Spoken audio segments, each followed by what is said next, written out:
கிறிஸ்துவுக்குள் பிரியமானவர்களே, ஆண்டவராகிய இயேசுவின் நாமத்தினாலே உங்களை நான் வாழ்த்துகிறேன். எல்லாம் சந்தோஷமாக இருக்கீங்களா? இந்த ஷம்மா ஊழியத்தின் சார்பாக தியான நிகழ்த்திற்கு வந்திருக்கிற உங்கள் ஒவ்வொருவரையும் கர்த்தர் அபரிதமாக ஆசீர்வதிப்பாராக. இன்றைக்கி நம்ம வேதத்திலேருந்து ஒரு வசனத்தை வாசித்து தியானித்து கடந்து செல்வோம். அன்புள்ள ஆண்டவரே, அருமையான இந்த வேளையிலே உம்முடைய வார்த்தைகளை தியானிக்க உம்முடைய சமூகத்தில் அமர்ந்திருக்கிறேங்கிற ஒவ்வொருவரையும் ஆசீர்வதியும். நீர் எங்களோடு கூட பேசும். இயேசுவின் நாமத்தில் ஜெபிக்கிறோம் நல்ல பிதாவே, ஆமென். லூக்கா எழுதின சுவிசேஷம் 19ஆம் அதிகாரம் 10ஆம் வசனம். இழந்து போனதை தேடவும் ரட்சிக்கவுமே மனுஷகுமாரன் வந்திருக்கிறார் என்றார். அவர் எரிகோவுக்கு இயேசு போகும் பொழுது சகேயுவை சந்திப்பதை பார்க்கிறோம். அந்த சம்பவம் நம்ம எல்லாருக்கும் தெரிந்த சம்பவம். அப்போ அந்த சகேயு ரட்சிக்கப்பட்டவுடன் அவர் வீட்டுக்கு நான் வாரேன்னு சொன்ன உடனே அவன் தன் இருதயத்தில் உள்ள எல்லாவற்றையும் சொல்லி அறிக்கை இடும் பொழுது ஆண்டவர் அவனை புதுப்பிக்கிறார், இருதயத்தை புதுப்பிக்கிறார், ரட்சிப்பை அவனுக்கு கொடுப்பதை பார்க்கிறோம். இந்த வீட்டுக்கு ரட்சிப்பு வந்தது.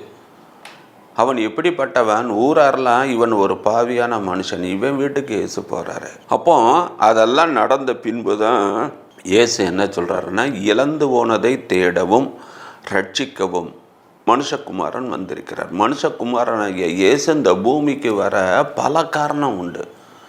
பாவிகளை ரட்சிக்க கிறிஸ்து இயேசு உலகத்தில் வந்தார். அதுக்கு பிறகு என்ன பார்க்கிறோம், நிறையா காரியங்களை ஒருவன் மறுபடியும் பிறவாவிட்டால் தேவனுடைய ராஜ்யத்தை காண மாட்டான். நான் நியாயப்பிரமாணங்களை நிறைவேற்றுவதற்காகவே வந்தேன், பிசாசின் கிரியைகளை அழிப்பதற்காக வந்தேன், இப்படின்னா பல காரணத்துக்காக வந்தார். அதில் ஒன்று தான், நாம் எவைகளெல்லாம் இழந்து போயிருக்கிறோமோ அதையெல்லாம் மீண்டும் பெற்றுக்கொள்வதற்காக தான் இயேசு இந்த பூலோகத்திற்கு வந்தார் என்பதை பார்க்கிறோம். இன்றைக்கி நம்ம நிறையா காரியத்தை இழந்து இன்றைக்கி உட்கார்ந்துருக்கிறோம்ல.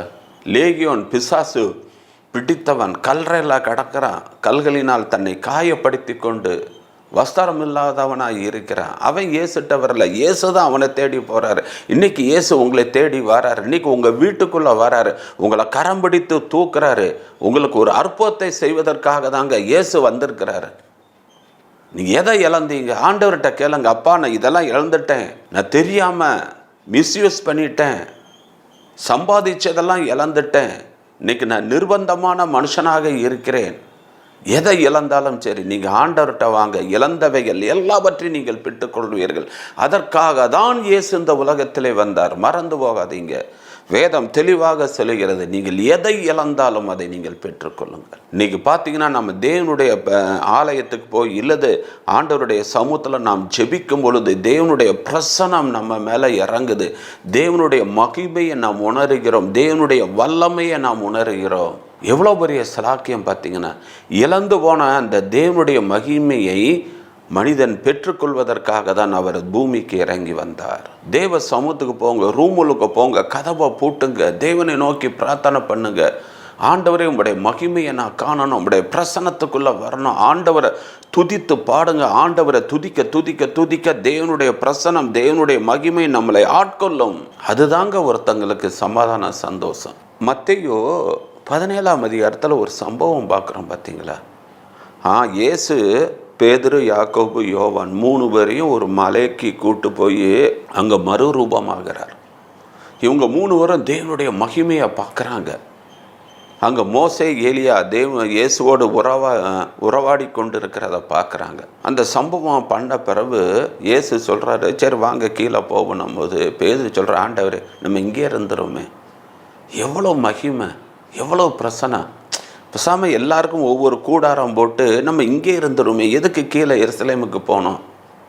பாருங்களேன், அந்த மலை உச்சிக்கு கூட்டு போகிறாரு. சரியான பாதை கிடையாது, அங்கே வீடு வாசல் கிடையாது, தங்கிறதுக்கு ஒரு கட்டில் கிடையாது, ஒரு டீ கடை கிடையாது, சாப்பிட்றதுக்கு ஒன்றும் கிடையாது. ராத்திரி நேரம் மிருகங்கள் இதுவைகள் தொல்லைகள் இருக்கும், குளிர் பனி வடை காற்று இருக்கும். அவர் அங்கேயே தங்கிக்கலான்னா ஒரு வசதி இல்லை. காரணம், எனக்கு இந்த வசதியெல்லாம் தேவையில்லை, எனக்கு அவருடைய மகிமையில் இருந்தாலும் போதும். அதுதாங்க அவருடைய மகிமைக்குரிய ஆசீர்வாதம். அந்த மகிமையை நீங்கள் பெற்றுக்கொண்டீங்கன்னா நம்ம வாழ்க்கையில் என்ன குறைவு இருந்தாலும் அது நம்மளுக்கு பொருட்டாக தெரியாது. தேவனுடைய மகிமை, அவருடைய பிரசன்னம் நம்ம இருதயத்தை நிறைக்கணும். எலிசா சூனேமிட்ட கேட்குறான், உனக்கு ஏதாவது நான் ராஜாட்ட வேண்டிக் கொள்ளணுமா, தேவன்கிட்ட வேண்டிக் கொள்ளணுமா, உனக்கு என்ன வேணும் அப்படிங்கும்போது அவள் என்ன சொல்ற, என் ஜனத்தார் அண்டை நான் சுகமாக இருக்கிறேன். இத்தனைக்கும் அவங்களுக்கு குழந்தை இல்லை, இருந்தாலும் அதை குறைகெல்லாம் பொருட்டம் இல்லை. நான் நல்லா இருக்கேன், சந்தோஷமாக இருக்கேன், கர்த்தருக்குள் நான் நல்லா இருக்கேன். அந்த மகிமை பிரசன்னத்துக்குள்ள அவள் இருக்கிறான். கிறிஸ்துவுக்குள் பிரியமானவர்களே, இன்றைக்கி நம்ம எவ்வளோதான் இருந்தாலும் குறை சொல்கிறோம் பார்த்தீங்களா ஆண்டவரை பார்த்து. எனக்கு என்ன செஞ்சிட்டீர்? அவர் 10ல் 9 செஞ்சிருப்பார். ஒன்று மட்டும் நம்மளுடைய பலவீனம் குறைகள், நம்மளுடைய பாவத்தின் நிமித்தம் நம்ம திருந்துவதற்காக ஒரு ஆசீர்வாதத்தை நிப்பாட்டி தான் வச்சுருப்பார்.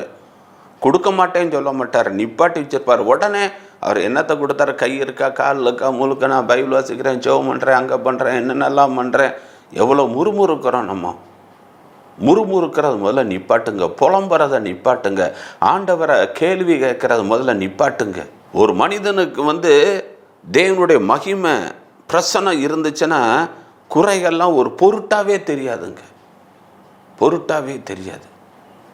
கிறிஸ்துவுக்குள் பிரியமான இழந்து போன அந்த தேவனுடைய மகிமையை நாம் பெற்றுக்கொள்வதற்காக தான் இயேசு இந்த உலகத்திற்கு வந்தார். சரி, இரண்டாவதாக ஆதியாகமம் 5ஆம் அதிகாரம் 1ஆம் வசனம். ஆதியாகமம் 5:1. இங்கே நாம் ஒரு காரியத்தை, ஒரு மனிதன் எதை இழந்து போயிருக்கிறான் அதை நாம் பார்க்க போகிறோம். ஆதியாகமம் 5:1. ஆதாமின் வம்ச வரலாறு. தேவன் மனுஷனை சிருஷ்டித்த நாளிலே அவனை தேவசாயலாக உண்டாக்கினார். இன்னைக்கு மனுஷன் அடுத்தது இழந்தது ஒரு காரியம் என்னன்னா தேவனுடைய சாயல். ஆண்டவர் ஒரு மனுஷனை உண்டாக்கும் பொழுது, ஆதாமும் ஏவாளையும் உண்டாக்கும் பொழுது தன்னுடைய சாயலாக தான் உருவாக்குகிறார். இன்றைக்கி நம்ம சாயல்னு எடுத்துட்டிங்கன்னா உலகப்புறமான வாழ்க்கையில் ஒரு குழந்தை பிறந்த உடனே இங்கே பாரு, இவன் அவங்க அம்மா மாதிரியே இருக்கான், அவங்க அப்பா மாதிரியே இருக்கான், அப்படியே உரிச்சு வச்ச மாதிரி அவங்க தாத்தாவை மாதிரியே இருக்கான். அதுதான் மனிதர்கள் சொல்லுவாங்க சாயல் சாயல்னுவாங்க, அவனை மாதிரியே. சில பேர் என்ன சொல்லுவாங்க, இந்த கண்ணை பாரு அவங்க அம்மாவை மாதிரியே பொடிய கண்ணாக இருக்குது, இந்த நெத்தியை பாரு அவங்க அப்பாவை மாதிரியே பெரிய நெத்தியாக இருக்குது. பார்த்தீங்களா, அது அந்த சாயல் அவங்களுடைய இது அந்த பிள்ளை முகத்தில் தெரியும். அதுபோல தான் ஆண்டவர் ஆதாம் ஏவாளை படைக்கும் போது தன்னுடைய சாயலாக தன்னுடைய ரூபத்தின்படி தான் படைத்தார். மனுஷன் பாவம் செய்யும் பொழுது அந்த தேவ சாயல் போய்விட்டது. நீங்கள் பார்த்தீங்கன்னா எபேசியர் 4ஆம் அதிகாரம் 24ஆம் வசனம். இழந்து போன தேவ சாயல். உலகப்பிரமாண சாயல்னா என்னது? அவருடைய முகம், அவருடைய கண்ணு, காது, இதை வச்சு இன்னார் முகமாக இன்னா பண்ணு, இது உலக மக்கள் சொல்கிறாங்க. ஆனால் தேவனுடைய சாயல் எது? எதை மனிதன் இழந்து போயிருக்கிறான் அப்படின்னு பார்க்கும்போது எபேசியர் 4:24, மெய்யான நீதியிலும் பரிசுத்தத்திலும் தேவனுடைய சாயலாக சிருஷ்டிக்கப்பட்ட புதிய மனுஷனை தரித்து கொள்ளுங்கள். அப்போ தேவனுடைய சாயல்ன்றது என்னன்னா இங்கு மெய்யான நீதி பரிசுத்தம். அந்த நீதி பரிசுத்தம் தான் சாயலாம். நம்மகிட்ட நீதி இருக்கா? நம்ம தேவன் நீதி உள்ளவர். ஆனால் மனுஷன்ட்ட இன்னைக்கு நீதி இருக்கா? நீதி இல்லை, அநியாயம் தான் இருக்கிறது. பரிசுத்தம் இருக்கா? பரிசுத்தம் இல்லை. வார்த்தையில், சொல்லில், செயல்ல, நடத்தையில் ஒன்லி இன்னைக்கு மனுஷன் பரிசுத்தம் இல்லாதவனாக இருக்கிறான். அதனால தான் ஆண்டவர் சொல்கிறார், நான் பரிசுத்தராக இருக்கிறது போல நீங்களும் பரிசுத்தராக இருங்கள். பரிசுத்தம் இல்லாமல் தேவனை தரிசிக்க முடியாது. அப்போ இழந்து போன தேவ சாயலை மனிதன் பெறுவதற்காக இயேசு மனுஷர் சாயலாக்கி சிலுவையிலே அவர் மரித்து நம்மளையெல்லாம் நீதிமானாக்கி இழந்து போன தேவ சாயலை பெறுவதற்காக இந்த உலகத்திலே வந்தார் என்று பார்க்கிறோம். அப்போஸ்தலர் 11:26 நம்ம என்ன வாசிக்கிறோம்? அந்தியோகியா பட்டணத்தில் இந்த சீஷர்கள்லாம் அங்கே ஊழியம் செய்கிறாங்க. அப்போ அங்குள்ள ஜனங்கள், கிறிஸ்தவர்கள் பார்த்து, அங்குள்ள ஆண்டவருடைய பிள்ளைகள் பார்த்து, இவங்கெல்லாம் கிறிஸ்துவ மாதிரியே பேசுகிறாங்க, கிறிஸ்துவ மாதிரியே நடக்கிறாங்கன்னு தான் அந்த சீஷர்களுக்கு கிறிஸ்தவர்கள் என்ற பெயர் முதல் வழங்கப்பட்டது. ஏன்னா கிறிஸ்துவின் சாயலை பார்க்குறாங்க, கிறிஸ்து மாதிரியே நடக்கிறாங்க, கிறிஸ்து மாதிரியே பேசுகிறாங்க. பேதுரு அந்த பிலாத்தார் அரண்மனையில் இருக்கும் பொழுது, குளிர் காய்ஞ்சிட்டு இருக்கும்போது அவன் அவங்களோடு பேசி கொண்டிருக்கும்போது அங்கே ஒரு வேலை செய்கிற பெண் சொல்கிறான், நீயும் அவர்களில் உள்ளவன் அல்லவா, உன் பேச்சு வெளிப்படுத்துகிறது. பாருங்க, பேதுரு பேசுகிற பேச்சு இயேசு பேசுகிற பேச்சு மாதிரி இருக்கு. அப்போ நம்ம இழந்து போன எல்லாவற்றையும் நாம் பெற்றுக்கொள்வதற்காக அவர் இந்த பூலோகத்திற்கு வந்தார் என்பதை நாம் மறந்து போகக்கூடாது. ஒரு சமயம் சாது சுந்தர் சிங் ஒரு வீட்டுக்கு போனார். போய் கதவை தட்டினார். ஒரு சின்ன பிள்ளை கதவை திறக்கிறார். சாது சுந்தர் சிங்கை பார்த்துட்டு நேர வீட்டுக்குள்ளே கிச்சனில் போய், அம்மா அம்மா இயேசு வந்திருக்கிறார், இயேசு வந்திருக்கிறார் அப்படின்னு. இயேசு வந்திருக்கிறாரா, என்ன பாப்பா நீ சொல்கிற அப்படின்னு வேகமாக முன்னாடி பார்த்தா சாது சுந்தர் சிங் நிற்கிறாரு. பாருங்கள், அந்த பிள்ளைக்கு சாது சுந்தர் சிங்கினுடைய முகம் இயேசுவின் முகம் போல் இருந்தது. அதுபோல தான் நாமும் இருக்க வேண்டும். நம்ம 2 கண்ணால் பார்க்குறோம், உலகம் நம்மளை 1000 கண்ணால் பார்க்குது. இவன் கிறிஸ்தவன், இவன் கிறிஸ்துவின் சாயல் இருக்கிறது, இவன் பேச்சு கிறிஸ்துவை போல இருக்கிறது, ஆண்டவர் அற்புதம் செஞ்சது போல இவனும் அற்புதங்கள் அடையாளங்களை நடப்பிக்கிறான், இயேசு என்னென்னலாம் அவருடைய அடிச்சுவடுகளை பின்பற்றும்படி நம்மளுக்கு மாதிரியை பின் வைத்து போனார் என்று 1 பேதுரு 2ஆம் அதிகாரம் 21ஆம் வசனத்தில் நம்ம வாசிக்கவில்லையா? இழந்து போன தேவனுடைய மகிமை, இழந்து போன தேவனுடைய பிரசனம், இழந்து போன தேவனுடைய சாயல் எல்லாத்தையும் நாம் பெற்றுக்கொள்ள வேண்டும். 3ஆவதாக ஆதியாகமம் 1:28 என்ன வாசிக்கிறோம்? சகலத்தையும் ஆண்டு கொள்ளுங்கள். அந்த கமாண்டிங் ஆளுகை பவர் தேவன் மனுஷனுக்கு கொடுத்தாரு. ஆதாமெல்லாம் படைச்சு, எப்பா நீ ஆண்டு கொள்ளுங்கள். சங்கீதம் 8 வாசிக்கிறோம், எல்லாவற்றையும் படைத்து மனுஷனுடைய பாதங்களுக்கு கீழ்ப்படுத்தி நீ ஆண்டு கொள்ளுங்கள்.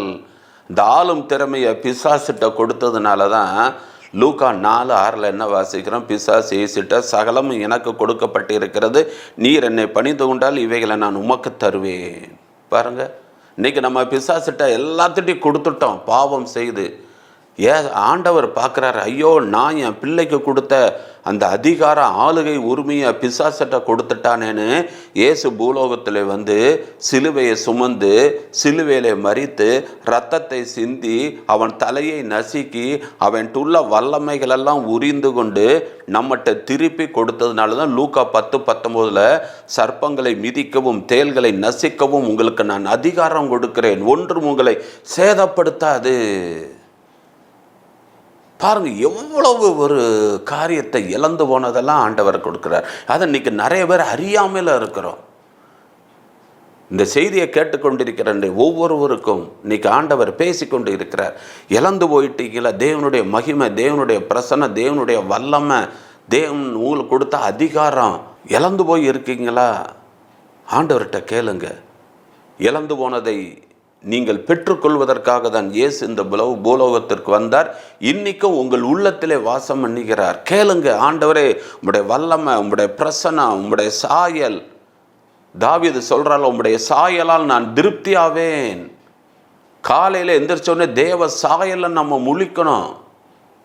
அந்த உன்னதமான கிருபையை நாம் பெற்றுக்கொள்ள அவரை நோக்கி பிரார்த்தனை செய்வோமா?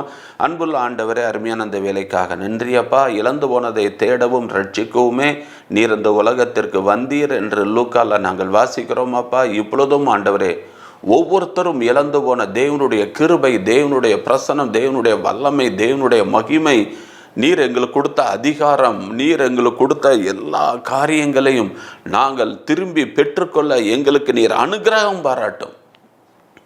இந்த செய்தியை கேட்டுக்கொண்டிருக்கிற ஒவ்வொரு மீதும் தேவனுடைய வல்லமை இறங்குவதாக, தேவனுடைய பிரசனம் இறங்குவதாக. இப்பொழுது வல்லமையை பெற்றுக்கொள்ளட்டும். பிசாசின் அவருடைய வல்லமைகளை மேற்கொள்ள அதிகாரத்தை ஒவ்வொருவருக்கும் நீர் கொடுத்தரலும். அவர்கள் அதை பெற்றுக்கொண்டு பிசாசுகளுடைய வல்லமைகளை மேற்கொள்ள அனுகிரகம் பாராட்டும். ஆண்டவரே, நீர் அப்படி செய்யப்படுற கிருபைக்காக நன்றி. இயேசுவின் நாமத்தில் ஜெபிக்கிறோம் நல்ல பிதாவே, ஆமென். கிறிஸ்துவுக்குள் பிரியமானவர்களே, இந்த செய்தி உங்களுக்கு மிகவும் பிரயோஜனமுள்ளதாக இருக்கும் என்று நான் நினைக்கிறேன். இழந்து போனதெல்லாம் ஆண்டவர் சிலுவையில் சம்பாதிச்சிட்டார். நீங்கள் பெற்றுக்கொள்ளுங்க. பெற்றுக்கொண்டு கர்த்தருக்கு சாட்சியாக ஜீவிங்க. கர்த்தர் உங்களோடு கூட இருப்பார். God bless you.